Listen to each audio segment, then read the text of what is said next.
Hello students, आज के इस खास एजुकेशनल एक्सप्लेनर में आप सभी का बहुत बहुत स्वागत है। आज ना हम एक बहुत ही माइंड ब्लोइंग टॉपिक पर बात करने वाले हैं। साल 3000 में हमारे सौर मंडल और मानव बस्तियों का ढांचा। सीरियसली, हम एक ऐसे फ्यूचरिस्टिक सफर पर चलने वाले हैं जहां आज की हमारी साइंस फिक्शन वाली कल्पनाएं भी शायद फीकी पड़ जाएं। तो अपनी सीट बेल्ट बांध लीजिए, क्योंकि ये समझना बहुत ही एक्साइटिंग होने वाला है कि फ्यूचर में स्पेस के इस विशाल कैनवस पर हमारे घर आखिर दिखेंगे कैसे। रात के अंधेरे में चमकते ये तारे हमेशा से इंसानों को अपनी ओर बुलाते आए हैं। वाह, ये लाइनें सिर्फ एक ख्याल नहीं है, ये असल में यूनिवर्स के साथ हमारे उस गहरे, बहुत ही पुराने कनेक्शन को दिखाती हैं, जो शुरुआत से ही हमारे अंदर एक अलग ही लेवल की क्यूरियोसिटी जगाता रहा है।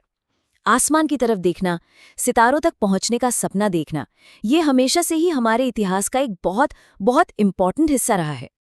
ओके, तो चलिए फटाफट देख लेते हैं कि आज के इस एक्सप्लेनर में हम क्या क्या एक्सप्लोर करने वाले हैं। सबसे पहले हम बात करेंगे तारों के बीच मानव यानी द ग्रैंड शिफ्ट की। उसके बाद हम देखेंगे पृथ्वी 3000 नया आवास, और फाइनली हमारा अगला कदम चंद्रमा कॉलोनी। तो चलिए डाइव इन करते हैं। तो शुरुआत करते हैं हमारे पहले टॉपिक से, तारों के बीच मानव यानी द ग्रैंड शिफ्ट। जरा सोचिए, हजारों सालों तक हम इंसान सिर्फ दूर से देखने वाले दर्शक थे, राइट? हम बस रात में आसमान को देखते थे, तारों की चाल को समझते थे और बस कहानियां बनाते थे। हम पूरी तरह से अपनी इस पृथ्वी से बंधे हुए थे और अंतरिक्ष हमारे लिए बस एक रहस्यमय सी जगह थी जिसे हम छू नहीं सकते थे।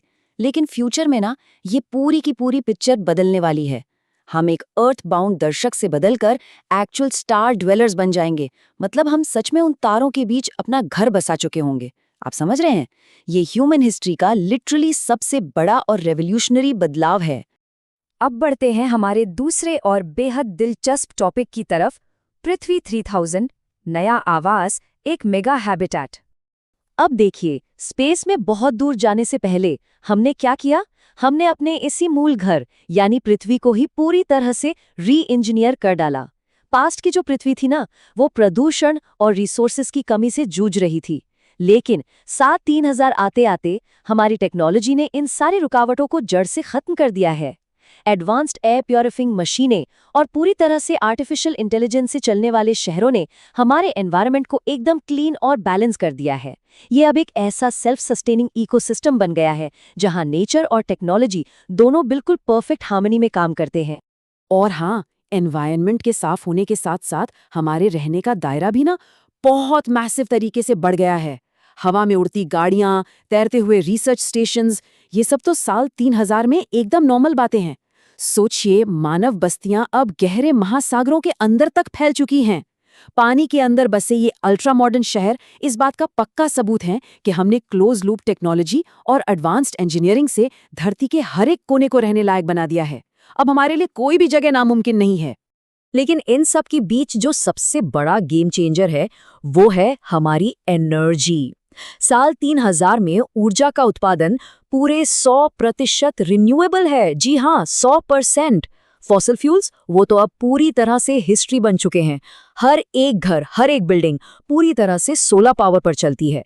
सूरज की ऊर्जा को इतने स्मार्ट तरीके से यूज किया जाता है कि हमारी जबरदस्त प्रोग्रेस का हमारे एनवायरनमेंट पर जीरो नेगेटिव इम्पैक्ट पड़ता है ना कमाल की बात?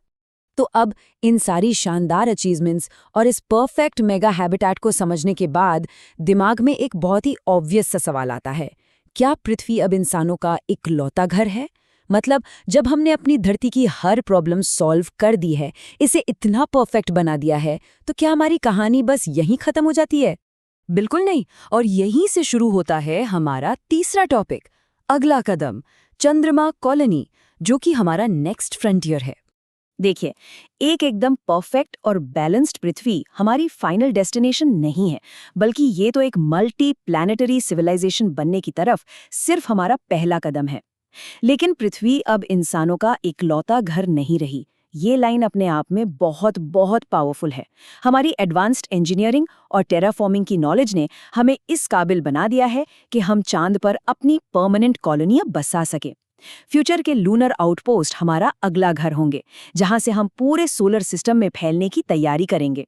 तो स्टूडेंट्स, आज के इस एक्सप्लेनेशन से जुड़ने के लिए बहुत बहुत शुक्रिया। ऐसे ही क्यूरियस बने रहिए, क्योंकि कौन जानता है, आप में से ही कोई फ्यूचर के इन शहरों का आर्किटेक्ट बन जाए। तो क्या आप तैयार है इस ब्रह्मांड को अपना घर बनाने के लिए?